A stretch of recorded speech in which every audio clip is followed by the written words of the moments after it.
Hello and welcome to the About to Interview podcast. I'm your host, that guy named John. This is a supplemental version of the About to Review podcast, which drops every Wednesday and covers movies, TV shows, film festivals, and more. You can follow the podcast on all forms of social media, Facebook, Twitter, and Instagram at About to Review, and make sure to subscribe on iTunes/Apple Podcasts, Stitcher, TuneIn, Blueberry, and anywhere else you get your podcasts. This show focuses solely on the conversations that I have with authors, directors, actors, and creators, and is available on YouTube as well as subscribing to the podcast. Make sure to click the subscribe button below, give a thumbs up, and check out the full show notes with links to the guests at abouttoreview.com. Let's all go to the lobby. Let's all go to the lobby. Let's all go to the lobby to get ourselves a treat.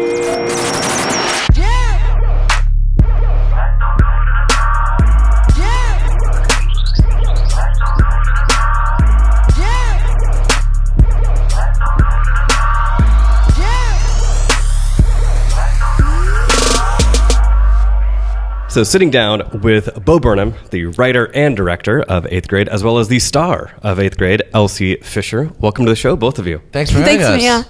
Yeah. So the first question is for Elsie. So I loved how raw and authentic your portrayal of Kayla was. From embarrassment to excitement, everything felt real. So how much of that came from Elsie crafting your world as Kayla? I mean, I was just still in the mindset of an 8th grader because, this was the summer after I finished 8th grade. So it all happened very consecutively. Yeah, I don't think you're a freshman until first day of freshman year. I think you're still an 8th grader through that summer, right? For sure. Like, now I could be considered a sophomore because, I finished freshman year, and so now I'm a sophomore or whatever. But 8th grade that summer. Yeah, you're not a high schooler until you get to high school, yeah, right? Yeah, for sure. Yeah, you have to be. It's the same thing with 5th grade, too, I think. Yeah. But yeah, a lot of it was just feeling like myself, I guess. And, I wasn't looking at it as me playing Kayla. I was just trying to think how Kayla would think and just really be her, I guess. Okay, Yeah. Nice. And then one of the other interesting things that you did in this film, Bo, is the single parent dynamic is something that we see, often these days, but not very often the father-daughter type of model, family model. So kind of talk about your choices as to why you thought that was an important aspect. Yeah, like a lot of it is like it being a single father, it being a girl, aren't really choices. And they're not made like choices for me when I'm writing. I really just try to write what feels good. And I write a lot of stuff and see what works. And I just, whatever resonates. I don't start with a theme. I start with literally dialogue and then, work my way out from there. But now that I'm now there's no excuse. Now I can look back and go why? And I think it was she didn't have a older female presence when she was being written. You know what I mean? So it's I felt like both of them. I felt like a young, nervous kid on the internet, and I felt like an out-of-touch guy that cares about her but really has no idea what she's going through. So I think it was probably a way for me to give voice to my own limitations a little bit. But yeah, I think there's something specific about the internet and culture, I think, asks a lot more of girls of this age than they do of boys. Right. And it just being a dad kind of forces her to look for a lot more online, maybe. I don't know. I don't really like even psychoanalyzing her too much, you know what I mean? Because I don't feel that distant from her that I want to be your therapist more than I want to be it just felt right, it just felt right. And I didn't feel comfortable writing. I don't know, two parents didn't feel right. I don't know why. Interesting. Okay. I mean, and, speaking of feeling right. So when you were casting this film, you used a lot of non-actors. Yeah. For the kids in high school. First-time actors is the term. First-time actors. Sometimes you want to say, because I think it was Sean Baker or somebody that said that it was right, where it's they are but once they show up, they're actors. You know what I mean? But first-time actors. Yeah, so first-time actors. Yeah. To use the more proper term. So other than certain skills, like a kid having eczema as a superpower. Right. What other things were you looking for when you were kind of going through that process? It was really what I was not looking for, which is actors. You know what I mean? Like kids, when you see kids in real life, they're just incredible and complex and chaotic and interesting and funny and weird and sad and happy. And then when you see kids acting in movies, they're one emotion once at a time, and they're really obvious, and they're like stilted, and they're trying really hard to like perform a version of being a kid that they have gotten from movies. You know what I mean? Some Interesting. Weird, it's just all very they're all like trying to be like, I don't know. So that was the point, was just to be like, just rope in the real kids, and we can figure out like they're right for the role. They're 8th graders, so like if they're 8th graders that are weird, it's good.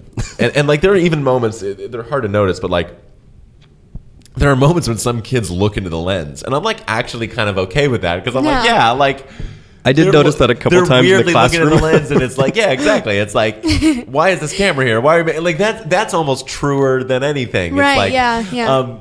I'll take a few kids looking into the lens in order to get like the weird stuff they do with their body, where it's just so good to get kids on camera. And Elsie's really good with this, even though she's been on camera a lot.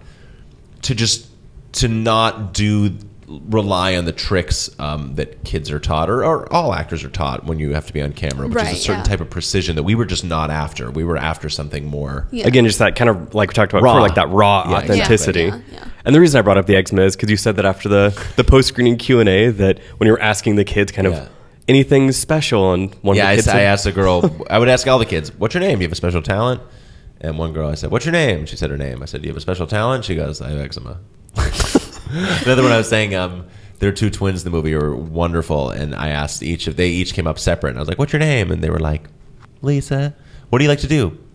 Ride my bike. The next one, I was like, what's your name? She was like, Mary. What do you like to do? Ride my bike. It was like incredible, one after the other. Just like, they're all just like incredibly funny and specific too. Like, kids are naturally better characters than you could ever write. Yeah. You know? Right. Yeah. Nice. Nigel and Oh my Trinity. God, I mean, all those kids were so funny. So amazing. Yeah, and there are kids with speaking parts in the movie that have never spoken on camera before, and they would come up to me and be like, "I've never been in a movie before," and I'd go, "What?" That one girl, and I'd be who, like, "You're gonna be like, great at it. Don't worry." The one girl who had like the blood running down her. Yeah, Trinity. That's yeah, Trinity. yeah, okay, yeah. Yeah, she's amazing. She was so good. Incredible. Yeah. Yeah. Nice. I mean, I love hearing those types of stories, especially from first-time actors and first-time writers and directors and something like this. And in one of the early scenes of the film, Kayla is opening her 6th grade time capsule. So a question for both of you, and we will start with Elsie, so because it is a bit more fresh. If you were to go back and look at a 6th grade time capsule of yourself, Great question. What would be in there? You know, if I'm being honest, probably some anime stuff. Yeah. Like Nice. 6th grade, I was like, Yu-Gi-Oh or no, like Manga. Is that what it's called? Or is that manga, no, technically. at and, all. you know. I mean, it's manga, but yeah. Is that X-rated?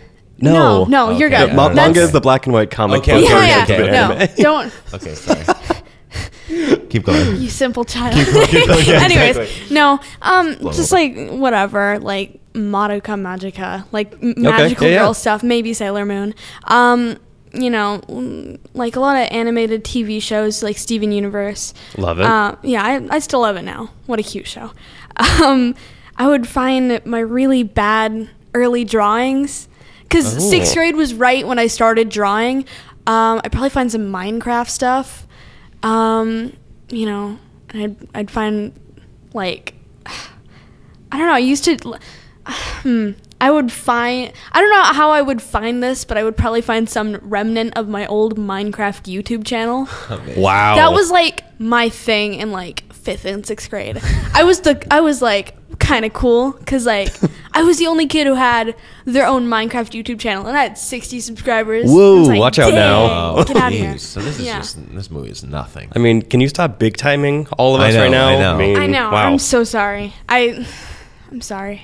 I found my mother found not a time capsule, but like a letter and a folder. I haven't shown you this yet, right? No, you haven't. Wow. Please do. It Yeah, was I 6th would grade love to my see 8th this. It was 6th grade to to my senior year self, though. Okay. I had pictures Wow, of so even J-Lo. longer. I had pictures of J-Lo. I had a picture of a crucifix and under it said, "Jesus is my number one priority." which he's not number one anymore. Along with the WWJD he's- bracelet? Yeah, or- exactly. Oh man. Probably would have been in there was Lou Bega's Mambo Number 5 CD. That was Wow. the first CD I listened to, and I am the only person on planet Earth that knows by heart like more songs than Mambo Number 5. I know like Yeah. multiple. Other than him, you are probably the only person. Yeah, and it's Yeah. like, so I know like deep cuts, which basically everything but the like- single is a deep cut Right. on that album. Oh, man. What else is on there? My dogs. It said, "Are you still playing? Are you playing basketball at Duke?" Which I Wow. absolutely did not play basketball at Duke. It had confetti in it because I loved Magic. Okay.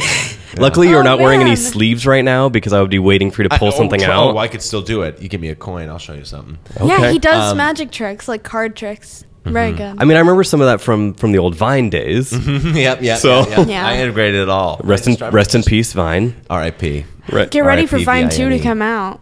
Wait, is it still not out? I don't know. No, It's it's not not. out. It's supposed to come out though. They're going to be 12 seconds this time. You know, Oh, no, just I started getting Damn. recognized in the street. People would be like, "Are you the Vine guy?" And I was like, "Okay, I'm stopping." Like that's like I stopped the moment I was like, I can't be the Vine guy." I don't know why I still do, but I watch Vine compilations, and I'm pretty sure in every single one I see at least one of yours. It's so weird. That- It is yeah. weird, and I always get like a mini stroke when it happens. Me I'm like, too.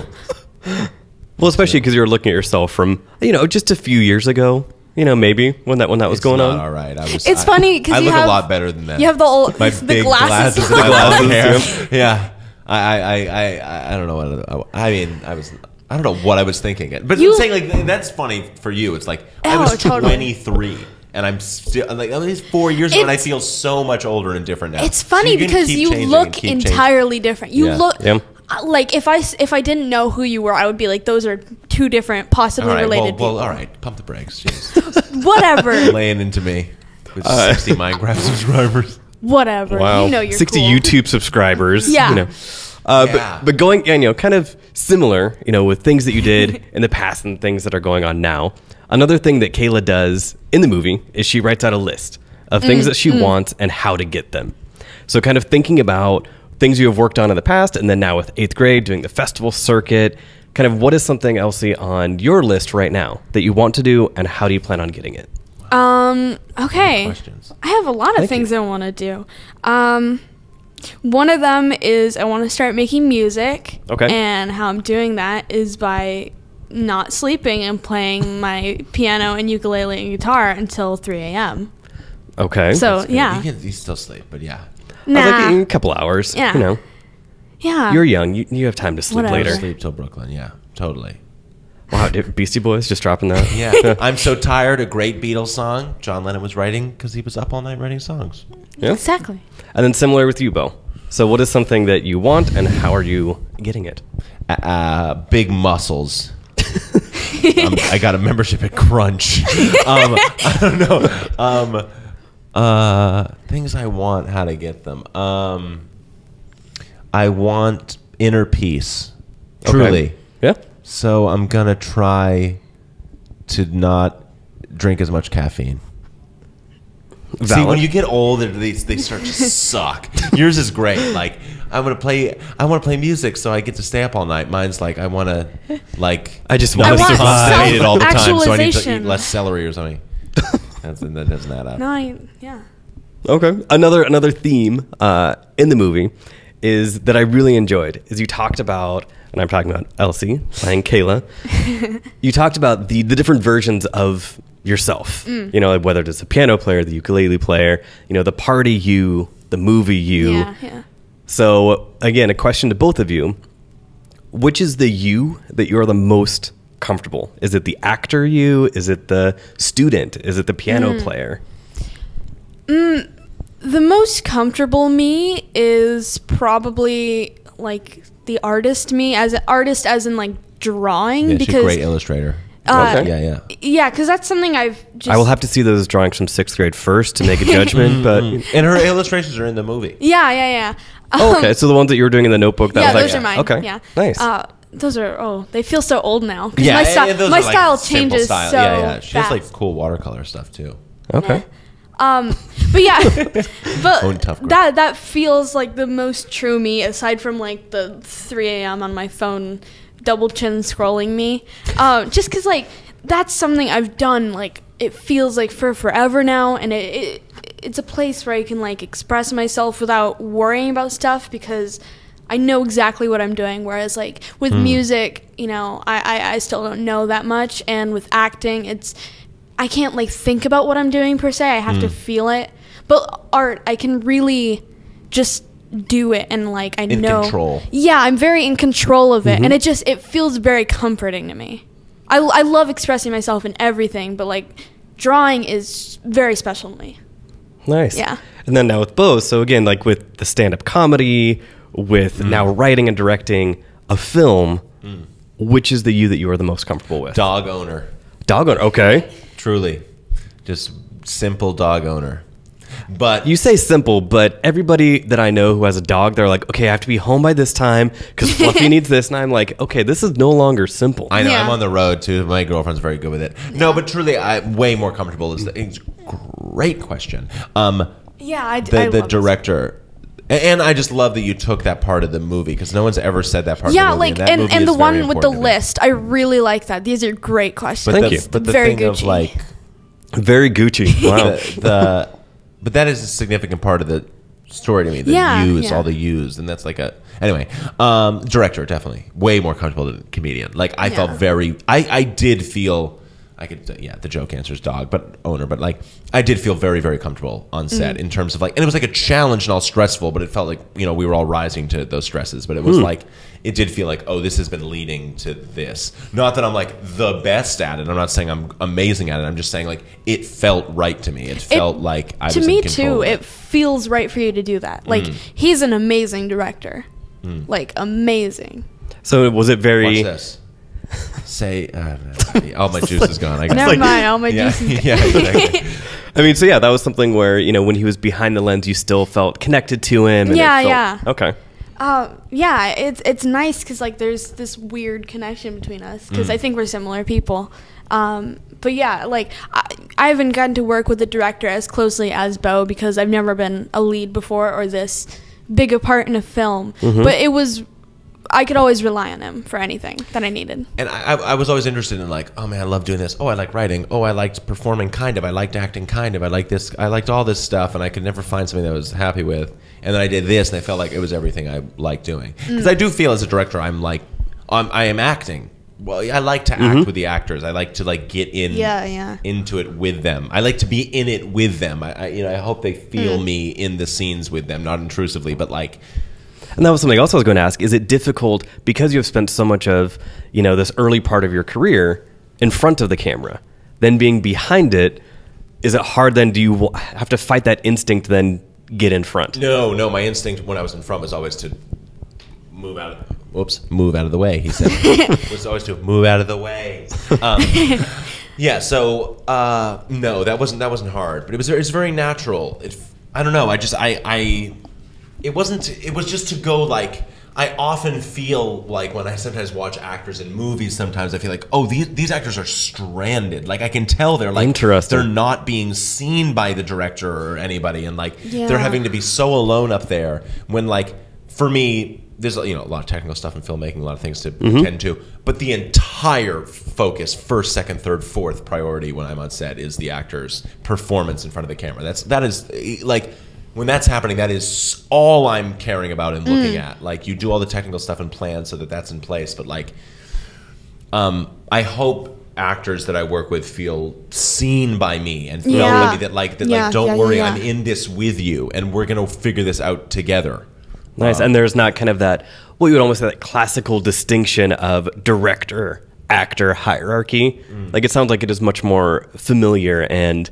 Well, they're the ones doing the magic. You know what I mean? They're the ones doing it all. So like, they just need to be supported and just be. You need to be a good fan of them and let them know when they're doing good and affirm them and just attend to them, because that's the real miracle that's happening on a set is the acting. That's the magic that's happening. That's the reason a movie is going to be watchable for me at all, is because of the spontaneous stuff they're doing. So like, it's just director's 100% job for me is just to attend to the actors, attend to the performances, and then hopefully, make it look cool and tell a story visually. But for me, that's casting is 90% of filmmaking, and 9% or 90% of directing, and the other 10% is being on set, working with them, rehearsal. Nice. And what I enjoy. I mean, I just really enjoy. I love actors. I love acting. I'm such a fan of what they do. So I love being a part of it. Very cool. And then I'm sure one of those small percentages in that creative process that I definitely wanted to mention, Anna Meredith did the music. Yeah. Phenomenal music. Oh, It had like these just bombastic moments that would come in really heavy, but then it would go back to like a subdued version. So I just wanted to make sure to give props to Anna awesome. as well. She's fantastic. She's so good. Yeah, she's amazing, and we just wanted something that was electronic and something that was theatrical and big and expressive. And she just writes very expressive, interesting electronic music that ropes in sort of orchestral brass string stuff, but all just feels really abstract. Just sounds like the internet. It feels like Kayla. Sounds like Kayla.